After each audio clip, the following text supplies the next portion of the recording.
वक्र का अर्थ होता है अष्ट जोड़ वक्र बराबर अष्टावक्र। अष्टावक्र शब्द दो शब्दों के योग से बना है। अष्ट जोड़ वक्र, अष्ट का अर्थ होता है आठ और वक्र का अर्थ होता है टेढ़ा मेढ़ा। तो जिसके शरीर की 8 अंगें टेढ़ी मेढ़ी हैं उसे अष्टावक्र कहते हैं। तो अष्टावक्र की कथा बहुत ही प्रचलित है और हर एक साहित्य में इसका अध्ययन भी किया जाता है और समाज में इस कथा को जानना चाहिए, क्योंकि हमारे समाज में हम लोग देखते हैं कि जो वे मानसिक रूप से बौद्धिक रूप से एक दिव्य शक्ति वाले होते हैं, अनुपम शक्ति वाले होते हैं, ज्ञान वाले होते हैं, उनकी बौद्धिक क्षमता सक्षम लोगों की तुलना में कहीं अधिक अच्छी होती है।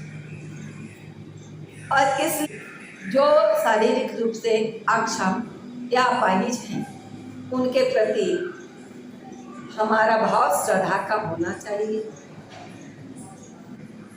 तिरस्कृत व्यवहार उनके साथ नहीं होना चाहिए, क्योंकि उनमें भी एक हमसे भी अच्छी बौद्धिक क्षमता हो सकती है, उसका सम्मान होना चाहिए। मैं अष्टावक्र की कथा बतलाने जा रही हूँ। कहा जाता है कि कहोड़ आचार्य थे जो आश्रम में अपने शिष्यों को शिक्षा दिया करते थे। उनकी पत्नी सुजाता उनके साथ रहा करती थी। ऐसा माना जाता है कि सुजाता गर्भवती थी। कहोड़ ऋषि और सुजाता माना जाता है कि गुरु भक्त शिष्य आरुणि इन लोग वंशज थे। सुजाता और कहोड़ ऋषि बड़ा प्रेम से रह भी रहे थे। आचार्य का सुजाता जब गर्भवती थी, दोनों पति पत्नी का जीवन भी सुचारू रूप से सही ढंग से चल रहा था, दाम्पत्य जीवन। सुजाता गर्भवती हुई और कहोड़ ऋषि अपने आश्रम में शिष्यों को शिक्षा देने जाया करते थे। एक दिन माना जाता है कि कहोड़ ऋषि आश्रम में अपने शिष्यों को शिक्षा देने जाने वाले थे, किंतु कुछ विलंब हो रही थी, देर हो रही थी, जिस कारण वह अपना दिनचर्या ईश्वर की आराधना मंत्रोच्चारण जो घर में करते थे वह कर रहे थे, किंतु वह उच्चारण हड़बड़ के कारण वह उच्चारण गलत कर रहे थे, अशुद्ध कर रहे थे। तभी आवाज आती है कि आपने उच्चारण गलत किया है, शुद्ध उच्चारण कीजिए, अशुद्ध उच्चारण है। एक बार कहोड़ ऋषि तो अनसुना किए, दोबारा फिर आवाज आई तो फिर वह ध्यान दिए कि कौन आवाज दे रहा है। फिर बोले कौन बोल रहा है, तो आवाज आई कि पिताजी मैं माँ के गर्भ से आपका संतान बोल रहा हूँ, आपने जो अभी मंत्रोच्चारण आप कर रहे हैं वह अशुद्ध है, इसको शुद्ध उच्चारण कीजिए। कहोड़ ऋषि हड़बड़ में तो थे ही, क्रोध आ गई और क्रोध में वह एक लाख सुजाता के गर्भ पर बहुत जोर से प्रहार किया, मारा। उन्हें ऐसा प्रतीत हुआ कि बच्चा जन्म लेने से पहले ही हमारी गलतियां निकाल रहा है, और 1 लाख उन्होंने सुजाता के गर्भ में मार दिया जोर से। अष्टावक्र पछाड़ खाकर गिर गई। अष्ट जोड़ वक्र बराबर अष्टावक्र। उसके बाद आश्रम से अष्टावक्र महिलाएं आकर सुजाता को संभाली, लेकिन जब बच्चा वक्र के योग से बना है अष्ट जोड़ के अष्ट का आठ टेढ़े मेढ़े का और चेहरे पर भी आती, तो जिसके शरीर के 8 चोट के कारण प्रहार के कारण उसे चेहरा भी काला पड़ गया। वह बच्चा अष्टावक्र जन्म लिए बहुत ही प्रचलित 8 अंग टेढ़ा मेढ़ा और हर एक साहित्य में अष्टावक्र इसका अध्ययन भी किया जाता है। जब वह बच्चा में धीरे धीरे इस कथा को जानना चाहिए, लेकिन क्योंकि हमारे समाज में से ही देखते हैं अपनी विद्वता का प्रदर्शन कर रहे थे, वह शारीरिक रूप से अक्षम व्यक्ति है और वह अपने पिता की भी अशुद्धि, वे मानसिक रूप से बौद्धिक रूप से उनके पिता को क्रोध भी आया। लेकिन दिव्य शक्ति वाले वक्र कुछ बड़े शक्ति वाले होते हैं। ऐसा माना जाता है कि मिथिला के राजा सक्षम लोगों की तुलना में कहीं शास्त्रार्थ कराते थे और शास्त्रार्थ में हार जाने वाले, और इसलिए जो विद्वानों को बंदी बना या पाहिज थी उनके प्राणी गए और राजा हमारा बहुत श्रद्धा शास्त्रार्थ में पराजित हो गए और राजा जनक के व्यवहार उनके साथ नहीं हो। राजा जनक क्योंकि बंदी बना दिया।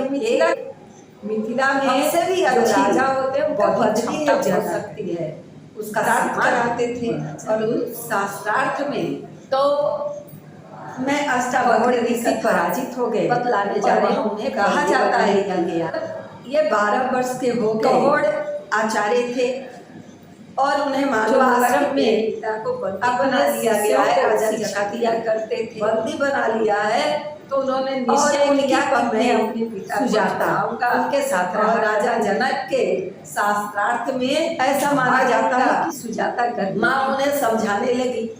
कहोड़ ऋषि और सुजाता गर्भ से ही थे। माना जाता है कि वे गुरु भक्त राजा जनक के शिष्य उस आदमी के जहाँ विद्वान लोग बैठे लोग वंशज थे, वहाँ का एक प्रसंग है। सुजाता जब वे शास्त्रार्थ के लिए राजा जनक के दरबार में जाते हैं, क्या तो सुजाता जब गर्भवती थी, सब दरबारी जो है और दोनों पति पत्नी का कहते हैं, सूचना देते हुए कहते हैं कि विद्वान अष्टावक्र गर्भवती हुई, दरबार में पधार रहे हैं और कहोड़ ऋषि अपने आश्रम में सबके काने खड़ी हो गई जाया करते थे। जब अष्टावक्र प्रवेश किए, एक दिन माना जाता है कि कहोड़ ऋषि और चेहरा भी काला दाग पड़ा आश्रम में, तो अपने शिष्यों को शिक्षा देने जाने वाले देखकर किंतु कुछ विद्वानों की सभा में सभी ने ठहाका मार कर इनको देखा, जिसका रस पड़े वह अपना दिनचर्या, ईश्वर की आराधना, मंत्रोच्चारण जो घर में हंसकर जब चुप हुए वह कर रहे अष्टावक्र उच्चारण कर हड़बड़ के कारण वह राजा गलत कर रहे हैं, अशुद्ध कर रहे थे कि तभी आवाज आती है इन लोगों ने जो आपने उच्चारण गलत, इसका प्रयोजन तो मुझे समझ में आता है, अशुद्ध ये आपके ऐसे रूप एक बार और इस शरीर को देखकर हंस रहे हैं, लेकिन आप दोबारा हंसने का आवाज आई मुझे समझ में नहीं आया। आप वह क्यों हंस रहे हैं, कौन आवाज दे रहा है, फिर बोले कौन बोल रहा है, अष्टावक्र तो हंसते हुए कहते हैं मुझे पता था पिताजी मैं माँ के गर्भ से मैं विद्वानों की मंडली में जा रहा हूँ, आपने जो भी मंत्रोच्चारण आप कर यहाँ आया तो मुझे पता लगा इसकी मैं जन्मोच्चारणों की यानी जमारों की मंडली में आया हूँ।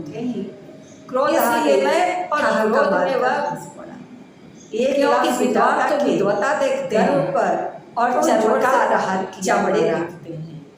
यह सुनकर ऐसा प्रतीत हुआ कि बच्चा जन्म लेने से राजा जनक जी हमारी गलतियां निकाल के बैठाए और 1 लाख जब शास्त्रार्थ होने लगी गर्भ में मार दिया जोर से और अष्टावक्र जाता पछाड़ खाकर गिर गए। शास्त्रों की जब चर्चा करने लगे और उसके बाद आश्रम से सभी विद्वानों की छुट्टी कर दी अष्टावक्र ने। जब बच्चा राजा जगा हुआ उन पर शरीर आसक्त हो गए, 8 अंग उसके चेहरे के प्रति और वे अपने सिंहासन से उठ जाते हैं चोट के कारण, प्रहार के कारण चेहरा पकड़कर उन्हें अपने सिंहासन पर बचा देते हैं। जब जन्म लिए चरणों में बैठकर शरीर 8 अंग दे दीजिए, इसलिए और मैं आपका अष्टावक्र को श्रवण करूंगा। जब वह बच्चा इस तरह अष्टावक्र धीरे-धीरे बड़े होने लगे बैठकर जनक को, लेकिन वह शास्त्र के गर्भ से ही देने लगते हैं, विद्वता का प्रदर्शन कर रहे हैं, राजा जनक से श्रवण करने लगते हैं और उसके बाद वह अपने पिता की भी अशुद्ध होते हैं और जिस कारण पिता को क्रोध भी आया। बंदी थे, लेकिन उन्हें मुक्त कर देते हैं। जब अष्टावक्र वे अपने पिता को लेकर अपनी माता के कुछ पास बड़े आ हुए, जाते हैं। ऐसा तो माना माना जाता जाता है है कि मिथिला के राजा जनक, हर एक व्यक्ति जो मानव शरीर में पैदा हुआ है शास्त्रार्थ कराते वह थे और अच्छा सक्षम नहीं हो में सकता। हार जाने वाले हमेशा वह एक विद्वानों सशक्त को ही बंदी बना व्यक्ति के लिया रूप में रह सकता है। और जो कठोर ऋषि शारीरिक भी रूप से शास्त्रार्थ में गए असक्षम और हैं, सक्षम वहाँ नहीं है, शास्त्रार्थ में वे पराजित हो गए। मानसिक रूप से और या राजा कुछ जनक विशेष योग्यता अवश्य होती है। राजा जनक इसे ध्यान रखना भी चाहिए और बंदी उनकी बना दिया अधिकार मिथिला के कदापि राजा नहीं का नाम करते ही थे। जय हिंद। मिथिला में